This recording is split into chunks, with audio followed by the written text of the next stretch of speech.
Break स्वागत ब्रह्मपुर महानगर निगम 2022-23 वर्ष बजेट आगत ए 462 कोटी 84 लाख टंकार बजेट आगत होती महानगर में सर्वकालीन बृहत बजेट बोली कमिशनर सिद्धेश्वर बलिराम बोंदर कहते। ए बैठक में मेयर संघमित्रा दले सभापतित्व करते। ब्रह्मपुर सांसद चंद्रशेखर साहू सम्मानित अतिथि भाव में जोगदे। ब्रह्मपुर सहर में बहु आधुनिक व्यवस्था लागू होछि। गिरी मार्केट पुरातन कोठार नवीकरण, प्रधानमंत्री आवास योजना रे गरीब लोकों गृह, सहर पुरातन बेढ़ा बंध को नवीकरण एवं सहर सारा सीसीटीवी कैमेरा खंजा भली बहु व्यवस्था नहीं बजेट रे व्यवस्था होइछि। तेबे आगो को वर्षा ऋतु आसुथारु सहरर समस्त नाल को एकाथरे सफाई पाई सामग्रिक व्यवस्था सहित स्थायी गलिकंद रे भांगी पड़िथिबा रास्ता को पुनरुद्धार लगी सांसद चंद्रशेखर साहू प्रस्ताव देथिले। जहाँ एक्सपीरियंस थिला से एक्सपीरियंस को धरिकरी टोटल ड्रेन कथा बा टोटल रोड कथा एवं ड्रेन क्लीनिंग कथा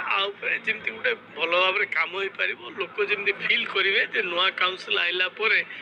समथिंग इज गोइंग ऑन भल कम हो फिल जिन करें से प्रकार मोर सजेशन जहाँ थिला मोर एक्सपीरियंस से गुड़ा मु सजेस्ट करछि। बड़ बजेट अच्छी से आमर स्पेशल प्रोजेक्ट सब रही जोटा कि आपणकर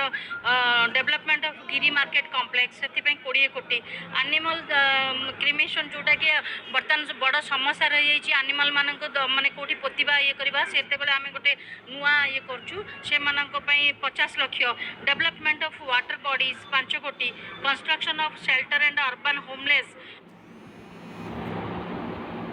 पीपल्स मानक 5 कोटी construction of affordable housing project at Haridakhandi 30 कोटी वर्षा ऋतु आसुचे समस्त ड्रेन आउ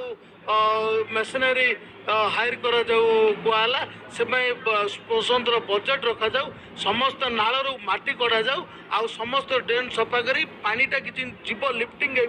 आउ स्टेगनेट हबनी वर्षा रे से प्रकार बजेट योजना कराला। संबलपुर जिला मानेश्वर धनकोड़ा ब्लॉक रे आरंभ होछि धान किणा प्रक्रिया पर्यायक्रमे